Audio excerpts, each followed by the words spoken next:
La une de l'Économiste parle tourisme. Le Maroc se débrouille très bien en tant que destination de l'Afrique du Nord. En revanche, la comparaison avec l'offre de certains pays européens est beaucoup moins flatteuse pour le tourisme national.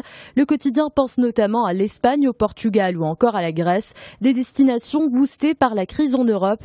L'Économiste regrette que les professionnels marocains s'avouent vaincus devant de tels concurrents. Selon cet éditorial, le tourisme marocain souffre aujourd'hui d'une faiblesse des ressources humaines. Le journal fustige le manque de sérieux et de suivi dans le management des personnels.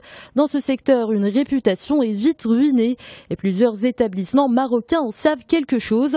Voilà pourquoi le travail sur l'image est essentiel. C'est d'ailleurs le cheval de bataille de l'Office national marocain du tourisme. L'ONMT va bientôt collaborer avec les tours opérateurs français, rapporte la Nouvelle Tribune. Ce partenariat vient d'être révélé par le directeur de l'Office. Abdelrafi Azouiten cible cette fois un segment précis, celui des touristes français. Al Solen, c'est le nouveau-né de l'Agence marocaine pour l'énergie solaire. Elle a créé une société de développement et de commercialisation de centrales solaires thermodynamiques.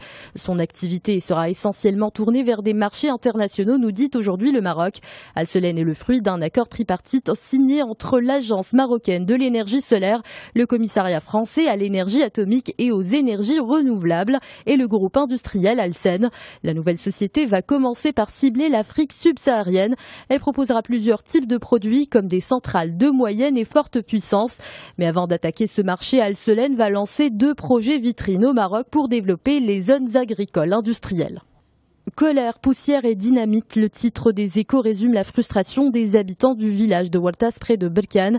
L'exploitation des carrières est un vrai cauchemar pour cette localité. C'est surtout un massacre écologique. À Ouartas, le nombre de carrières s'est multiplié ces dernières années. Cela a accentué les conflits entre habitants et exploitants. Cette enquête signée Les Échos révèle l'ampleur des dégâts dans la région. Ce sont les signes d'une crise profonde, une phrase prononcée par plusieurs membres de l'opposition en Algérie. Ils réagissent aux derniers changements institutionnels dans les pages d'El Watan. En à peine quelques jours, il y a eu un remue-ménage dans le gouvernement, chez les Walis et chez les responsables militaires. Ces changements ne répondent à aucune logique, écrit le journal. Pire, la présidence de la République n'a donné aucune justification. Voilà comment s'est attiré les foudres des membres de l'opposition. Le chômage est en baisse partout en Europe, écrit le Figaro. Seule la France voit son nombre de chômeurs progresser en juin, regrette le quotidien. Avec 5 700 000 chômeurs, l'Hexagone est le mauvais élève de l'Union européenne. Même recalculé avec des critères affinés de classement, les chiffres sont clairs. La hausse de 4,7% de demandeurs d'emploi de la catégorie A sur un an en métropole est sans conteste un mauvais indicateur. En moyenne, dans les 28 pays de l'Union européenne, le taux de chômage décroît entre mai 2012 et mai 2015. Il est passé de 10,4 à 9,6%.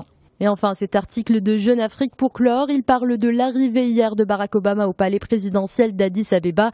Le président américain s'est entretenu avec le premier ministre éthiopien au lendemain d'un attentat sanglant devant un hôtel de Mogadiscio en Somalie. Obama a réagi au drame. Il a promis de maintenir la pression sur les chebabs somaliens qui multiplient les attentats dans la Corne de l'Afrique. Il s'est aussi engagé à renforcer l'apport des services de renseignement américains.